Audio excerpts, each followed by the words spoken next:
Alerte coronavirus. Attention, attention, le coronavirus se transmet très facilement et fait des ravages. Pour l'éviter, le port du masque de protection est obligatoire en tout lieu.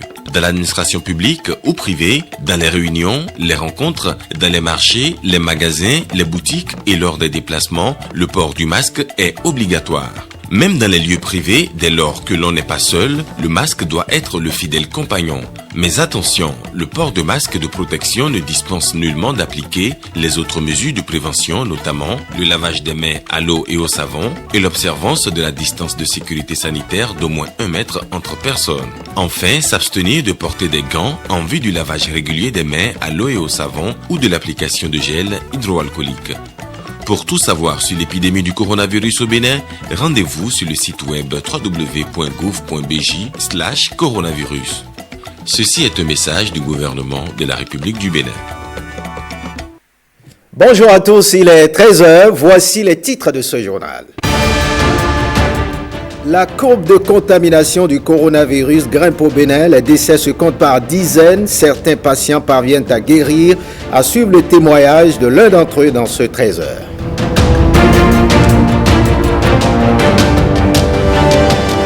La première session du Comité national de la microfinance au titre de l'année 2020 se tient à Cotonou. Un état des lieux de la microfinance au Bénin sera fait. Gilles Dansou nous en dit plus.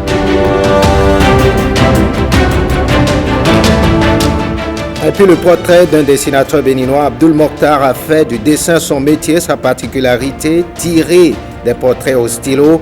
Vous le découvrirez dans une vingtaine de minutes.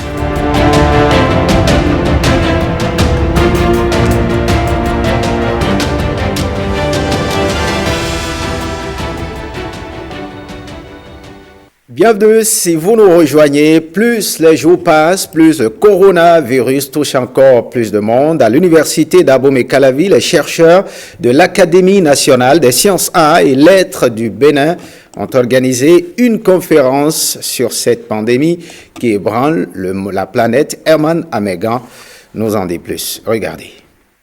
Il y a un fait d'actualité qui est venu bousculer nos vies, qui est venu nous déranger dans notre confort habituel et qui nous impose des changements de comportement. Décembre 2019, le monde découvre craintif un nouvel agent pathogène. À Wuhan en Chine, une épidémie fait des milliers de morts. Comme une traînée de poudre, le coronavirus se répand sur l'ensemble de la planète, devient une pandémie. La panique est née même dans les rangs des chercheurs. Des mois plus tard, le virus continue de sévir sous les bras d'une science manifestement impuissante. À l'université d'Abomey-Calavi, les académiciens ne disent pas le contraire. Les certitudes tombent. La science est à rude épreuve et les autorités sanitaires internationales sont ébranlées. Les chercheurs déroutés. Une seule certitude. Le nouveau visiteur est inconnu, invisible, et prend possession de la cité et de tout l'édifice de l'humanité, réduisant l'homme à ses justes valeurs et limites, à ses doutes réels, qu'ils soient blancs, jaunes, rouges ou noirs. Les premiers cas ont été mis en évidence fin décembre. Une communication diaporama à l'appui est effectuée sur la Covid-19. Ses origines, manifestations, causes, conséquences et statistiques hallucinantes sont mises en branle. Le port de masque, le lavage des mains à l'eau et au savon et les autres mesures barrières recommandées systématiquement sont reprécisées. L'heure n'est pas à la fantaisie. Ces changements de comportement ne doivent pas nous déranger, même si c'est contraignant. Parce que c'est une question de vie. Une question de vie, mais aussi une urgence sanitaire mondiale face à laquelle, en l'absence de vaccin, les gestes barrières restent et demeurent la panacée pour la prévention. Et déjà, plus de 1000 cas de contamination au coronavirus au Bénin et les statistiques continuent de grimper au fur et à mesure que les dépistages se font. Marcella Rossi propose dans ce reportage une compilation de témoignages de personnes ayant vécu avec le virus. On le suit. Voici le chef service anesthésie et réanimation du CNHU de Cotonou, visiblement en bonne santé. Depuis plusieurs jours déjà, il vit seul ici, loin de sa famille, parce que testé positif au coronavirus. Il raconte les circonstances dans lesquelles il a contracté le virus. Je suis allé voir un patient dans une clinique pour le rassurer que l'équipe de prise en charge viendrait le prélever. Et malgré les précautions, il y avait du gel hydroalcoolique à la porte, j'avais mon masque. C'est le seul moment où je pense avoir pu me faire contaminer. Eugène Zoumenou retrouve aujourd'hui la sérénité après quelques jours de souffrance. Malade moi-même, j'ai eu 3 jours de souffrance terrible où vous avez des doutes sur vous-même. Est-ce que vous allez vous en sortir? Avant d'être confirmé positif, il était loin de s'imaginer atteint par ce virus. Les signes ont commencé à peu près 8 à 9 jours après le jour supposé de contamination. Et ce délai me permet de croire qu'effectivement, c'est dans ce moment-là. Donc 8 à 9 jours après la contamination, j'ai commencé à avoir une irritation de la gorge, une toux, de la fièvre, des maux de tête, des céphalées importantes, mais surtout des courbatures et des douleurs musculaires très importantes. Ça m'a un peu inquiété. Je dis, mais ça a l'air de ne pas être une grippe banale. Comme lui, d'autres Béninois, heureusement sortis de cette situation, ont accepté de témoigner.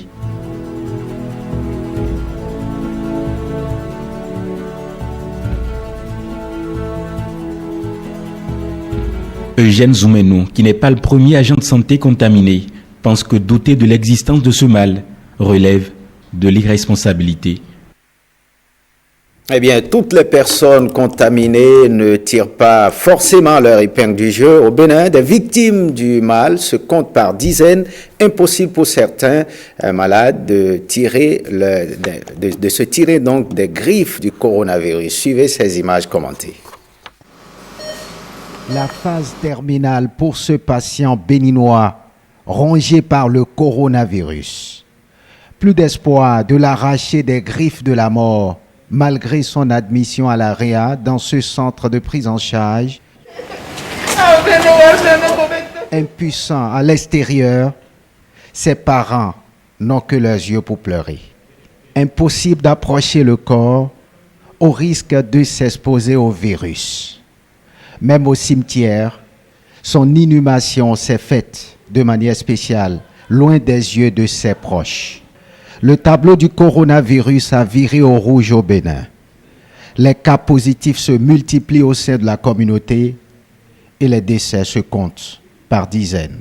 Seule l'observance des gestes barrières peut aider à se protéger contre ce virus. Autre actualité dans ce 13h, la première session du Comité national de la microfinance au titre de l'année 2020 a démarré hier mardi à Cotonou. Il sera question pour les participants de faire un état des lieux de la microfinance au Bénin afin de rendre le secteur plus performant. Gilles Dansou et Simon Villon pour les détails. Cette session regroupe les représentants du gouvernement, des associations professionnelles, des systèmes financiers et décentralisés SFD, des partenaires techniques et financiers et les représentants de la clientèle. Ensemble, ils vont échanger sur les stratégies à mettre en place afin de rendre le système financier plus performant. 2 grandes présentations sont attendues. Il s'agit de l'accès indirect au SFD, au système de paiement régional de l'UEMOA et du projet d'interopérabilité des services financiers numériques dans l'UEMOA.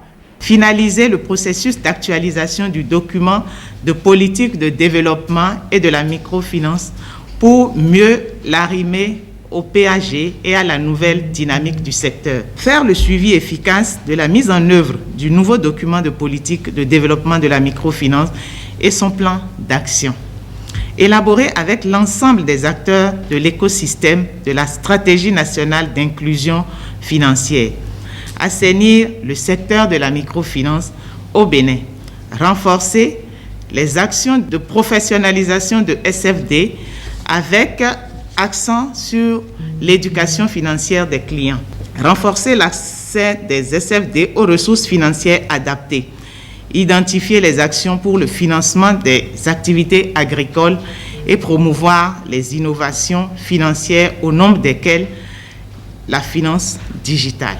La situation des SFD face à la Covid-19 sera également étudiée. Lancé il y a quelques jours, le premier tirage du jeu Tombola des factures normalisées a eu lieu à Cotonou. Pour ce premier acte, plusieurs consommateurs sont repartis avec divers lots, Awa Sherif et Iva Godokwesi.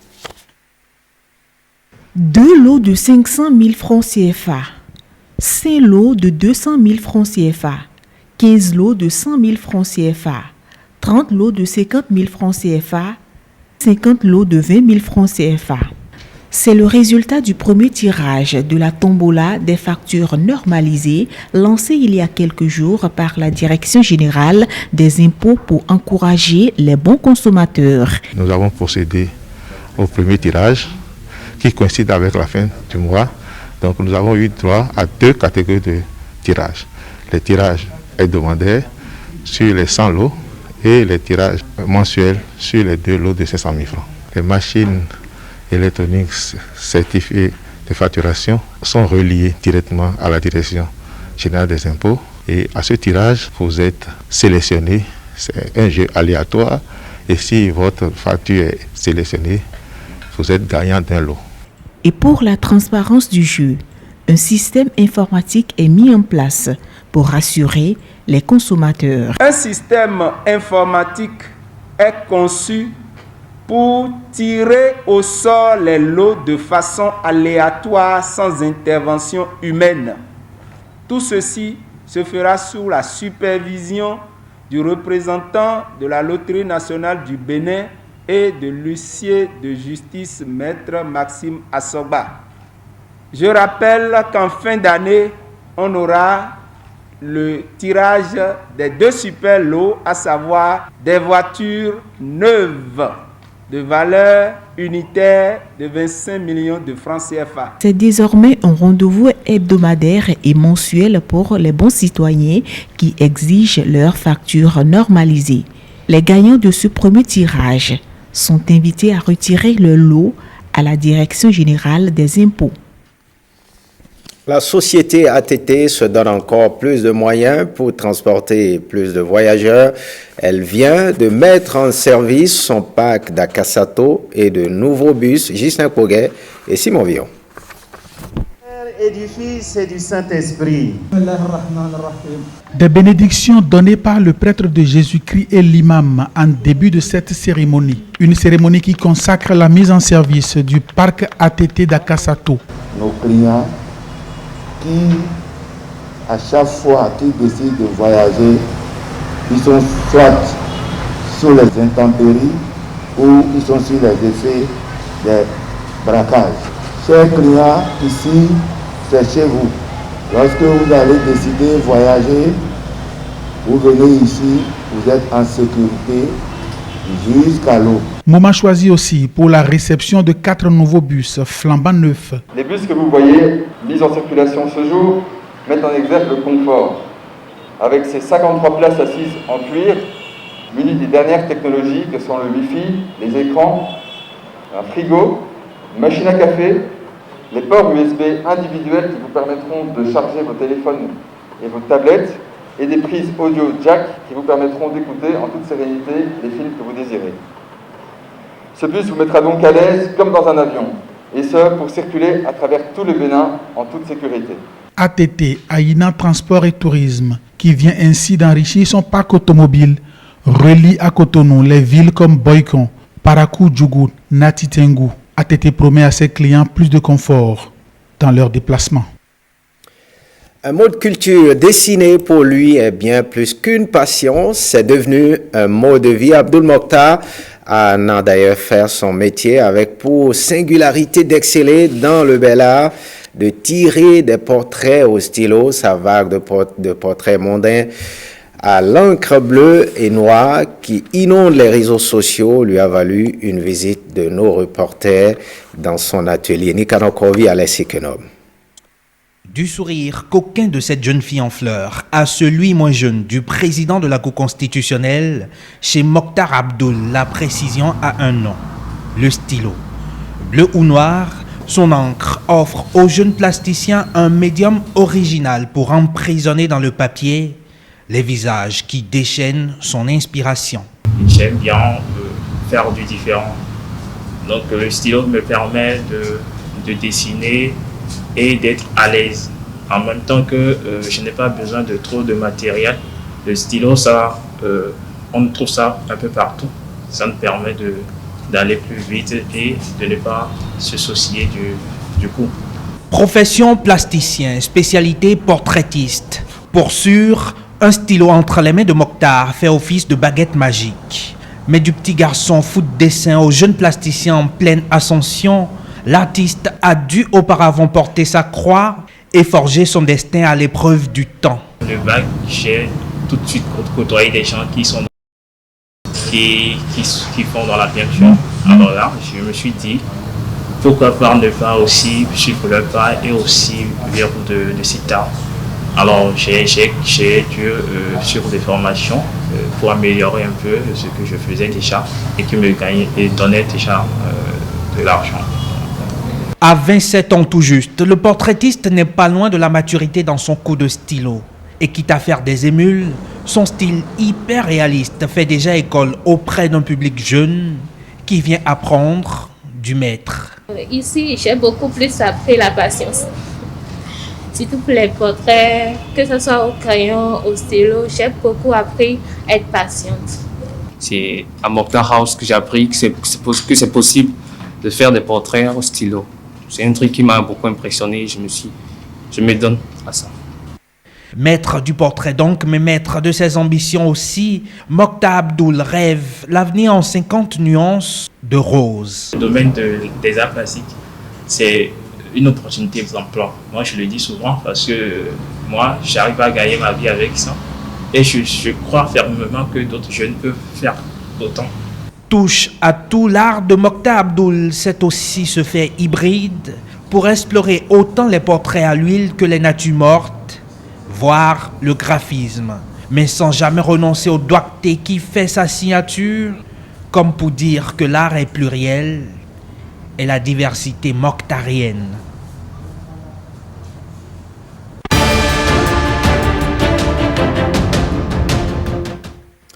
Hors du Bénin, pendant que les États-Unis lancent un appel pour le renouvellement de l'embargo sur les armes contre Téhéran, la Chine a lancé un appel, un dépistage de masse du coronavirus au moment où Paris s'inquiète pour sa propre sécurité.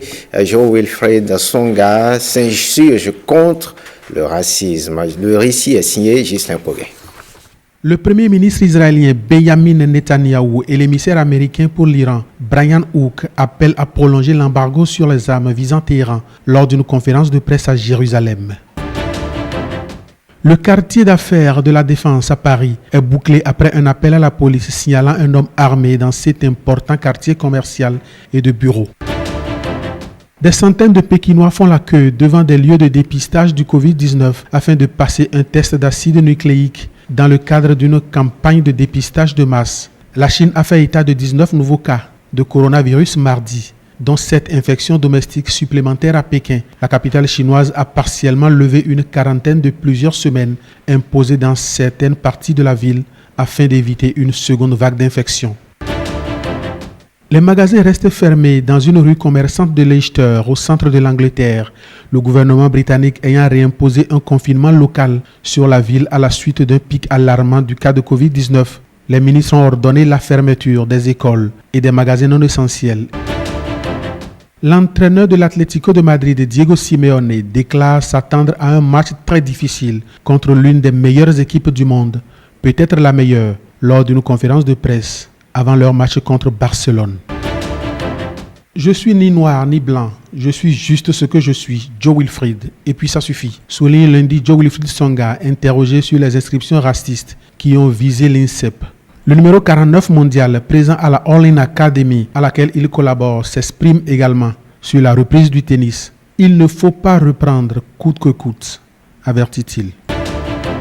Un maquis provincial aurait-il imaginé que sa demeure de Marseille devienne un lieu d'exposition majeur pour des légendes du graffiti new-yorkais comme Dundee White et Futura 2000? Au château de Forbin, les visiteurs peuvent désormais découvrir 130 créations des pionniers du street art américain. Alerte coronavirus. Attention, attention, le coronavirus se transmet très facilement et fait des ravages. Pour l'éviter, le port du masque de protection est obligatoire en tout lieu. Dans l'administration publique ou privée, dans les réunions, les rencontres, dans les marchés, les magasins, les boutiques et lors des déplacements, le port du masque est obligatoire. Même dans les lieux privés, dès lors que l'on n'est pas seul, le masque doit être le fidèle compagnon. Mais attention, le port de masque de protection ne dispense nullement d'appliquer les autres mesures de prévention, notamment le lavage des mains à l'eau et au savon et l'observance de la distance de sécurité sanitaire d'au moins 1 mètre entre personnes. Enfin, s'abstenir de porter des gants en vue du lavage régulier des mains à l'eau et au savon ou de l'application de gel hydroalcoolique. Pour tout savoir sur l'épidémie du coronavirus au Bénin, rendez-vous sur le site web www.gouv.bj/coronavirus. Ceci est un message du gouvernement de la République du Bénin. Faites ce journal. Merci de l'avoir suivi. Retrouvez l'actualité tout à l'heure à 16h30 pour le bulletin d'information. À 19h, le journal des régions. Ariane Da Silva intervient à 20h. Esther Pazou reprend les commandes à 23h pour l'édition du soir. Bonne suite des programmes sur l'ORTB.